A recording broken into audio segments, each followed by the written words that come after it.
As you know, Blender is like an incredibly powerful open source platform. It allows us to be flexible and kind of come up with our own in-house solutions, as well as rely on this amazing community who's already solved a lot of the problems for us. So we face those challenges all the time, and we rely heavily on Blender to help us to solve those problems. Blender gives us the freedom to pursue accuracy, and this community gives us the tools to push it further.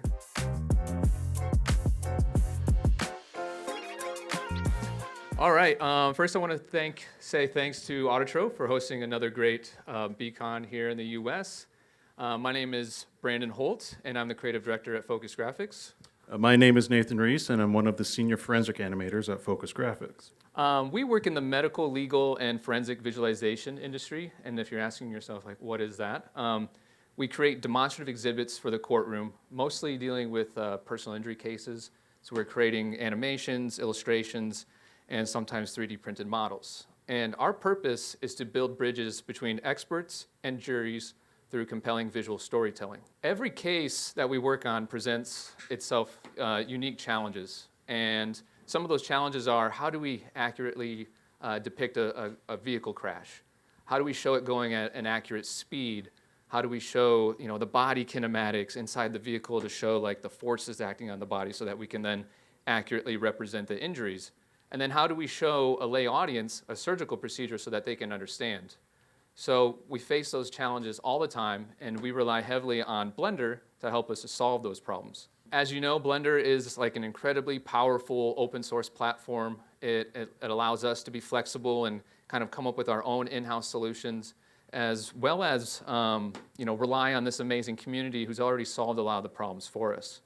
Okay, so the majority of our casework that we get can be divided between medical and forensic needs or necessities to make our demonstrative animations. I'm going to be walking through more of the forensic side, and then Brandon will be taking over on the medical side.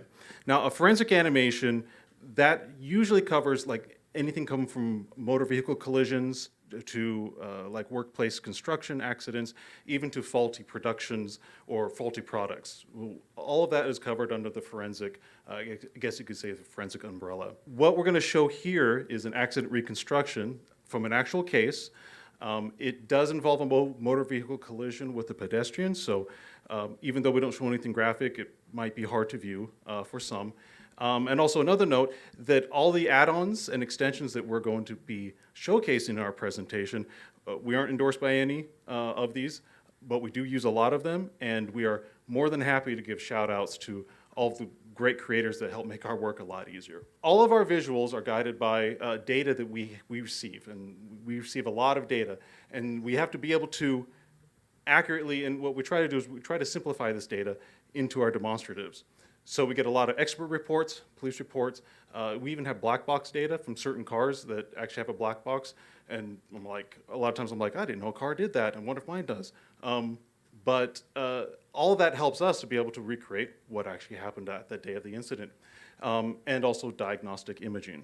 First thing, as a forensic animator, in this case of a vehicle reconstruction, we need to get the environment as accurate, close to where it actually happened at that day. First repository that we go to, Google Maps. Two tools that we use there, they're very important for us. Scale, as you can see, measurements, but even more importantly, we have the historical data.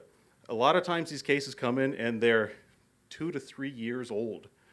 As we say around the office, the wheels of justice turn slow. And so by the time we get them, we have to make sure the street corner or whatnot looked correct the date of the incident. Okay, so once we have the Google data, we're able to get it into Blender using Blossom, or formerly known as Blender OSM. And there we're able to use the Google data to build the template, so we have an accurate representation that we build on top of that Google 3D data of, in this case, of the street corner. And we know it's correct to scale, and also through the historical data, we know that's what it looked like on that date. Now, anyone who's looked at Google 3D, we have nice blocky trees. Well, we don't want blob trees. All right, so as mentioned before in one of the earlier, in a lot of other presentations, Botanic, we definitely hit them for all their trees. And then also for mid to distant trees, we also use alpha trees, which is a great render friendly version to be able to make large swaths of forest, or greenery if you need.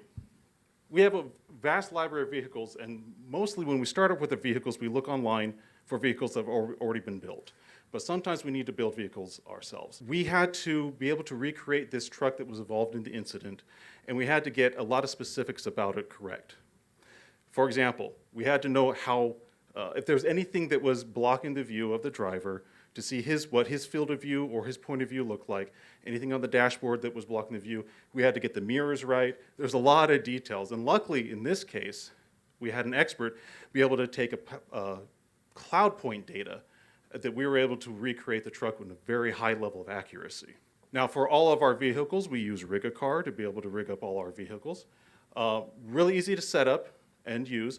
A few features that I personally like is that we have auto ground detect on the wheels that, for bumpy or even curved roads, like even the slightest curve can really throw off your animations, and that just makes it really easy that it's auto detecting where the wheels are. And also the auto wheel rotation baking feature. If you have like 10 cars, and I've had to do this before, and you have to auto key those wheel rotations, it's a pain. So Rig-A-Car, thank you very much for putting that feature in there to auto rotate the wheels.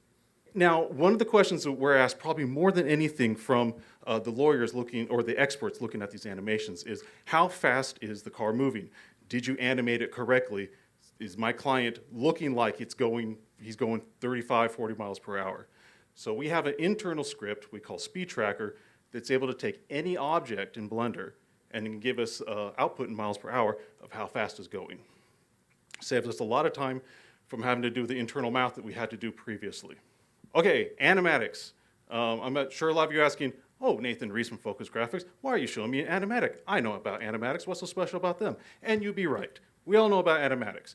But one thing I wanted to point out here is why we included animatics into our presentation, is that since we're working with experts and we're getting a lot of their data, it's very vitally important we're getting, as you see here, a layout to them as fast as possible.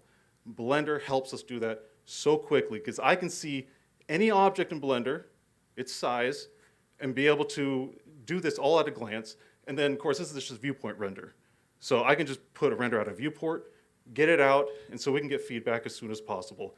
Because experts going to be on the stand testifying over our animation.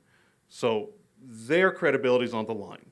And so we want to make sure that everything is as accurate as can be to their data because they're going to be the ones testifying about that.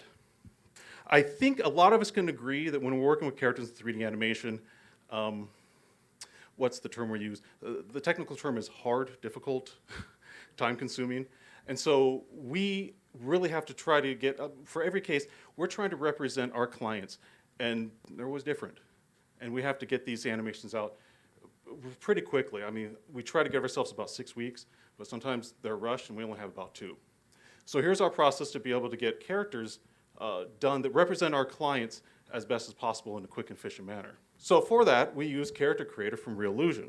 And Reallusion has a wonderful add-on called Headshot, where you can take a mug, well, you can take a profile like my mug right there, and be able to apply it to their base character. So we're able to do that with our clientele. So once we apply it to the base model, we can export it out into Blender.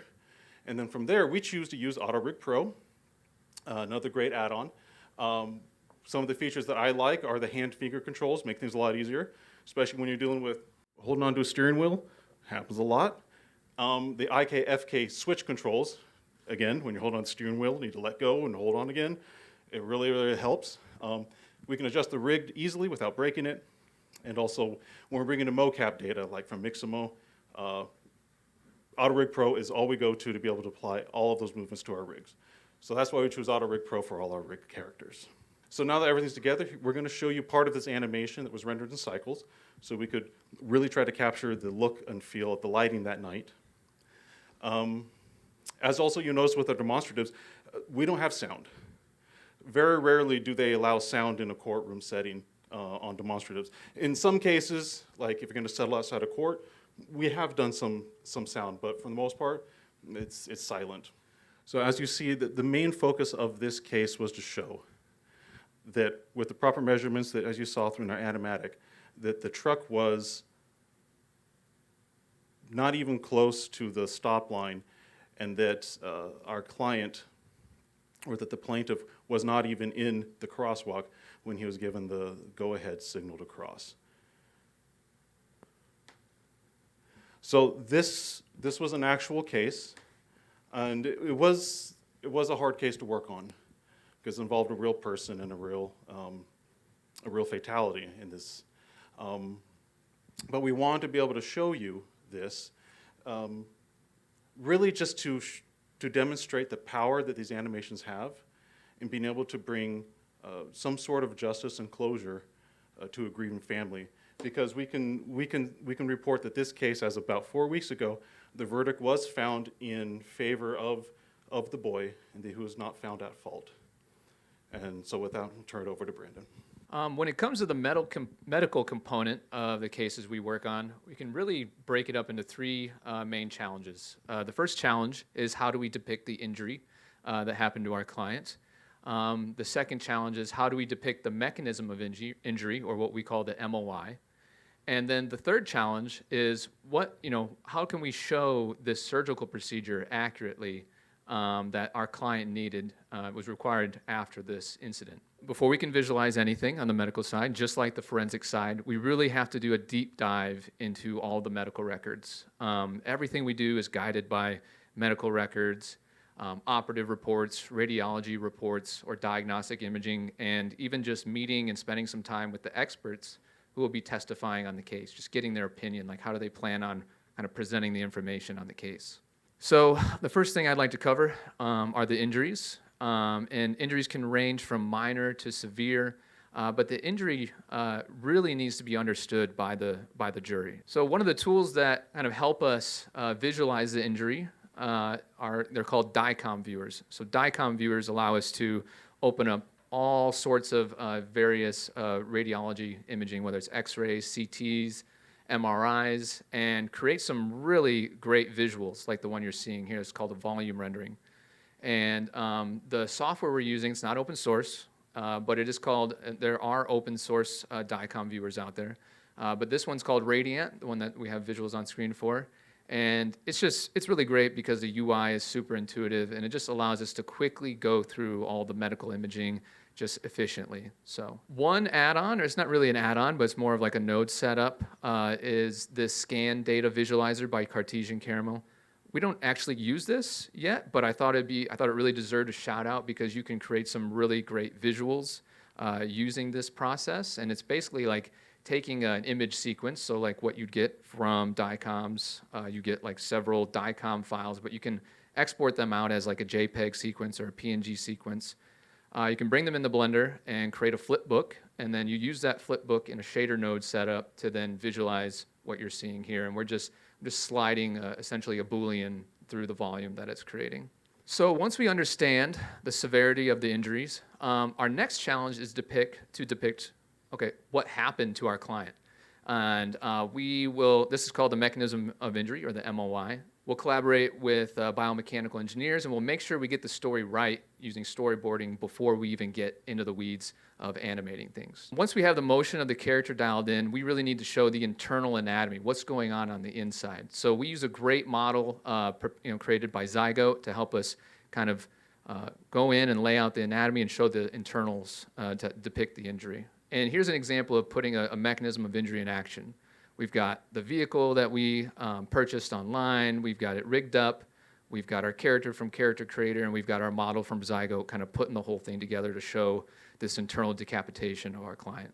After we know what the injury looks like, so what happens after they get injured, right? We need to show the surgical procedure. And we use a lot of different add-ons and techniques. We use hard surface modeling techniques using box cutter and hard ops. And sometimes if the instrument or the thing we need to model doesn't need to be seen in a lot of detail, we'll use some AI tools like Meshy.ai. And for modeling open wounds and cross sections, we'll just use internal procedural shaders and Booleans, and we get really cool effects that way. Once we know what the surgical procedure looks like, we have all the assets created, then here's an example of what a surgical summary would look like. We're kind of quickly going through this surgery. We'll start with pointing out their injuries, and then we'll go on and show how the doctor repaired those injuries. But this one isn't like a step by step by step, it's more of like a quick summary example.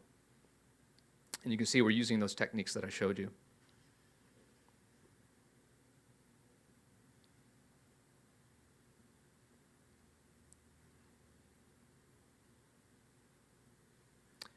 And then to back it all up, we're going to put this right next to some imaging to show, hey, we didn't make this stuff up. We actually used the diagnostic imaging as a source, as a reference for our animation.